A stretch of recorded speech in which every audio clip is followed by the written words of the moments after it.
உனக்கு இந்த முடி வைக்கிறதுனால இதுதான் நீங்கள் எதிர்பார்க்கலாம், இந்த ரிசல்ட் தான் வரும். இந்த பிஃபோர் ஆஃப்டரு, இந்த இங்கே இப்படி இருந்தவங்க இப்படி மாறிட்டாங்க, இதெல்லாம் வந்து ஓகே. பட் எல்லாருக்கும் அது நடக்குமாங்கிறது சொல்ல முடியாது. ஒவ்வொருத்தரோட உடல் வாகுக்கு ஏற்ற மாதிரி, ஒவ்வொருத்தரோட ஹேர் குவாலிட்டி, ஸ்கேல்போட ஹைஜீனிக் ஏற்ற மாதிரி தான் ரிசல்ட்ஸ் மாறும். சார், நான் எனக்கு தெரிஞ்ச ஒரு இன்ஃப்ளூயன்சர் 5 மில்லியன் ஃபாலோவர்ஸ் வச்சிருக்காரு, அவர் வீடியோ போட்டிருக்காரு, நான் பண்ணியிருக்கேன், இல்லை பாருங்க என்னோட முகமே மாறிடுச்சு, அழகாயிடுச்சுன்னு சொல்றாரு. இப்போ அவர் பார்த்த கிளினிக்லேயே நான் போய் பார்க்கலாம் இல்லையா? தாராளமா. ஆனால் அந்த எதிர்பார்ப்பு இருக்கக்கூடாதுங்கிற. ஓகே, ஒரு இன்ஃப்ளூயன்சர் போஸ்ட் பண்ணியிருக்காருன்னா அது அவருக்கு அந்த ட்ரீட்மெண்ட் வேலை செஞ்சுருக்கும், அதே ரிசல்ட் உங்களுக்கு வரும்னு எதிர்பார்த்து போகாதீங்க. ஓகே.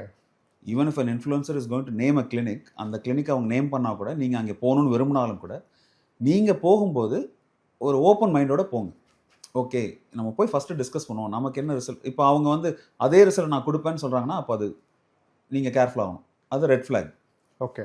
நீங்கள் அவர் பார்த்தீங்களே அதே ரிசல்ட் நான் உங்களுக்கு கொடுக்குறேன்னு ஒருத்தவங்க சொல்கிறாங்கன்னா அது முடியாது, அது சாத்தியமே இல்லை. நான் வந்து 100% உங்களுக்கு முடி வளரும்னு நான் சொல்ல முடியாது. நான் வந்து எது சரியோ அதை செய்கிறேன். வளர்றதுக்கான ஃபேக்டர்ஸ் நிறையா இருக்குது.